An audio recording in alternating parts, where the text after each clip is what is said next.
توشہ خانہ کیس میں عمران خان اور بشریٰ بی بی کی سزا معطل۔ نیب پروسیکیوٹر کا کہنا تھا کہ فیصلے کا جائزہ لیا ہے، یہ سزا معطلی کا کیس ہے۔ عدالت نے کہا یہ نیب کا بڑا قابل تعریف موقف ہے، اس پر ہم سراہتے ہیں۔ ججز کے خط پر چیف جسٹس کا از خود نوٹس۔ چیف جسٹس نے 7 رکنی لارجر بینچ تشکیل دے دیا۔ 7 رکنی لارجر بینچ بدھ کو معاملے کی سماعت کرے گا۔ ملک بھر میں یوم شہادت حضرت علی کرم اللہ وجہہ عقیدت و احترام سے منایا گیا۔ ملک بھر میں مجالس برپا کی گئی اور جلوس بھی نکالے گئے۔ یوم علی کے موقع پر ملک بھر میں سیکیورٹی کے سخت انتظامات۔ جسٹس ریٹائرڈ تصدق جیلانی نے کمیشن کی سربراہی سے معذرت کر لی۔ جسٹس ریٹائرڈ تصدق جیلانی نے کہا کہ ججز کے خط کا معاملہ آرٹیکل 209 کے ضمن میں مکمل نہیں آتا، معاملے کو سپریم کورٹ آف پاکستان کو خود دیکھنا چاہیے۔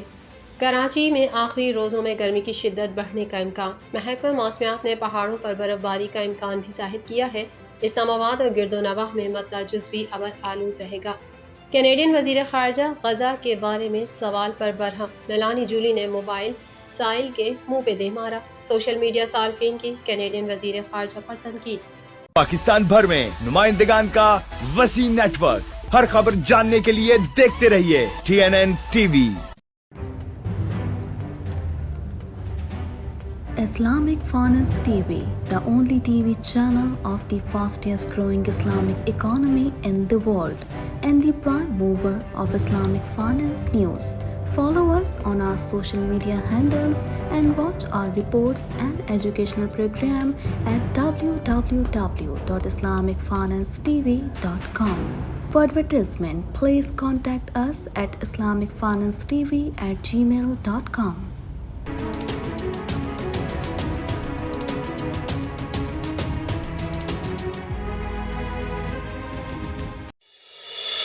اسلام آباد ہائی کورٹ نے توشہ خانہ نیب ریفرنس میں بانی P T I Bushra Bibi کی سزا معطل کر دی۔ اسلام آباد ہائی کورٹ کے 2 رکنی بینچ نے کیس پر سماعت کی۔ بانی پی ٹی آئی اور بشریٰ بی بی کی جانب سے بیرسٹر علی ظفر عدالت میں پیش ہوئے، جبکہ قومی احتساب بیورو کی جانب سے پروسیکیوٹر امجد پرویز عدالت کے روبرو پیش ہوئے۔ عدالت نے استفسار کیا کہ کیا آج اپیلیں سماعت کے لیے مقرر ہیں؟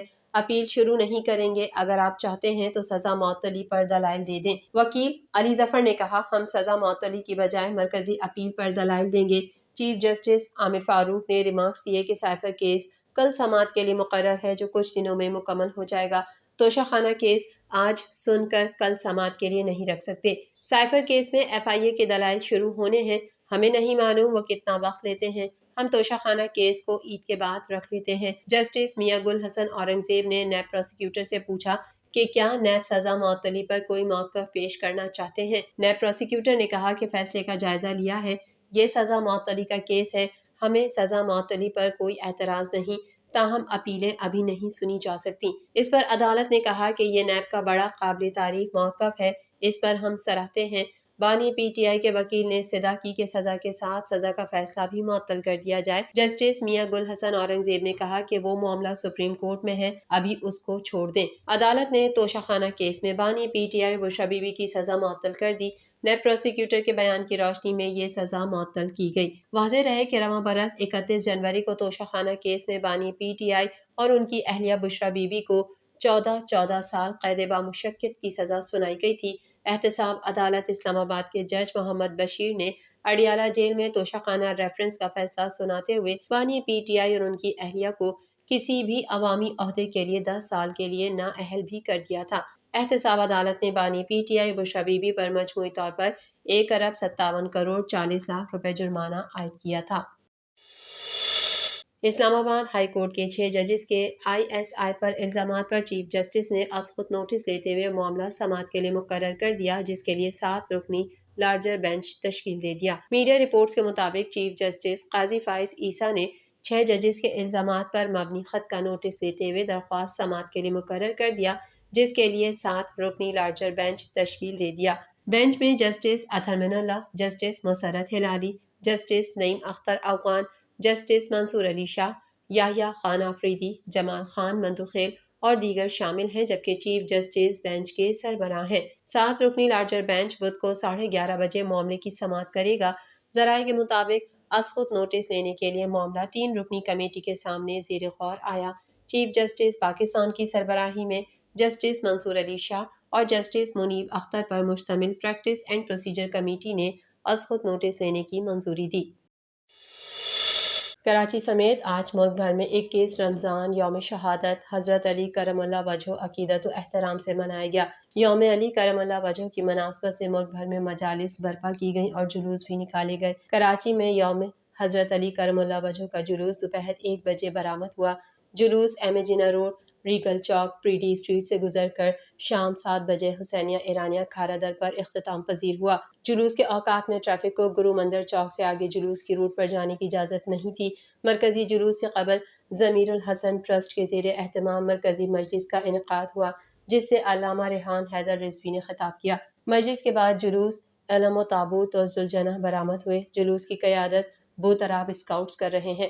شرکا جلوس کے ہمراہ محفل شاہ فراسہ سے نمائش چورنگی پہنچے۔ نماز ظہرین ایم اے جناح روڈ پر ادا کی گئی، جس کے بعد فلسطینیوں سے اظہار یکجہتی کے لیے احتجاجی مظاہرہ بھی کیا گیا۔ مظاہرے کے بعد جلوس اپنے روایتی راستوں سے ہوتا ہوا حسینیہ ایرانیہ امام بارگاہ پہنچ کر اختتام پذیر ہوا۔ جلوس کے لیے سیکیورٹی کے فل پروف انتظامات کیے گئے۔ لاہور میں یوم حضرت علی کرم اللہ وجہہ کا مرکزی جلوس مبارک حویلی سے برآمد ہوا، جو اپنے روایتی راستوں سے ہوتا ہوا کربلا گام شاہ پر اختتام پذیر ہوا۔ اس حوالے سے سیکیورٹی سمیت دیگر انتظامات کیے گئے ہیں۔ 6 ججز کے خط پر انکوائری کمیشن کی سربراہی کے لیے نامزد جج جسٹس ریٹائرڈ تصدق جیلانی نے کمیشن کی سربراہی سے معذرت کر لی۔ جسٹس ریٹائرڈ تصدق جیلانی کا کہنا ہے کہ ججز کے خط کا معاملہ آرٹیکل 209 کے ضمن میں مکمل نہیں آتا۔ میں سمجھتا ہوں کہ اس معاملے کو سپریم کورٹ آف پاکستان کو خود دیکھنا چاہیے۔ میڈیا رپورٹس میں کہا گیا ہے کہ خط لکھنے والے ججز کے خط کے معاملے جسٹس ریٹائرڈ تصدق جیلانی نے انکوائری کمیشن کی سربراہی سے خود کو الگ کر لیا۔ اس حوالے سے جسٹس ریٹائرڈ تصدق جیلانی نے وزیر اعظم شہباز شریف کو خط لکھ دیا، جس میں ان کا کہنا ہے کہ 30 مارچ کو کابینہ نے 1 مین کمیشن کے لیے مجھے ریفر کیا تھا۔ انہوں نے اپنے خط میں لکھا کہ مذکورہ 6 ججز نے خط سپریم کورٹ جوڈیشل کونسل اور چیف جسٹس پاکستان کو لکھا تھا۔ ججز کے خط میں اداروں کے ساتھ کنسلٹیشن کی بات کی گئی ہے۔ جسٹس ریٹائرڈ تصدق جیلانی کا کہنا ہے کہ ججز کے خط کا معاملہ آرٹیکل 209 کے ضمن میں مکمل نہیں آتا۔ میں سمجھتا ہوں کہ اس معاملے کو سپریم کورٹ آف پاکستان کو خود دیکھنا چاہیے۔ انہوں نے مزید کہا کہ میں جوڈیشل کمیشن کی سربراہی سے معذرت کرتا ہوں۔ اعتماد کرنے پر وزیر اعظم، چیف جسٹس اور جسٹس منصور علی شاہ کا شکر گزار ہوں۔ یاد رہے کہ اسلام آباد ہائی کورٹ کے 6 ججز کے خط پر انکوائری کمیشن کی تشکیل کی منظوری کے بعد سابق چیف جسٹس پاکستان تصدق حسین جیلانی کو انکوائری کمیشن کا سربراہ نامزد کیا گیا تھا۔ محکمہ موسمیات نے ملک کے مختلف علاقوں میں بارش اور پہاڑوں پر برف باری کی پیش گوئی کی ہے، جبکہ کراچی میں آخری روزوں میں گرمی کی شدت بڑھنے کا امکان ظاہر کیا گیا ہے۔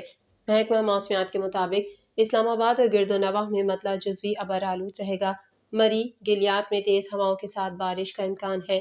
کشمیر، گلگت بلتستان میں بارش اور پہاڑوں پر برف باری متوقع ہے۔ خیبر پختونخوا کے بیشتر اضلاع میں موسم خشک اور مطلع جزوی ابر آلود رہے گا۔ ہزارہ، مالاکنڈ ڈویژن سمیت بالائی اضلاع میں ہلکی بارش کی پیش گوئی ہے۔ محکمہ موسمیات نے بلوچستان کے جنوبی اضلاع میں تیز ہوائیں چلنے کی پیش گوئی کی ہے، جبکہ چترال، دیر، سوات، شانگلہ، مانسہرہ میں بارش اور پہاڑوں پر برف باری کا امکان ہے۔ سندھ میں موسم خشک اور گرد آلود ہوائیں چلنے کی توقع ہے، جبکہ پنجاب کے بیشتر علاقوں میں موسم خشک رہے گا۔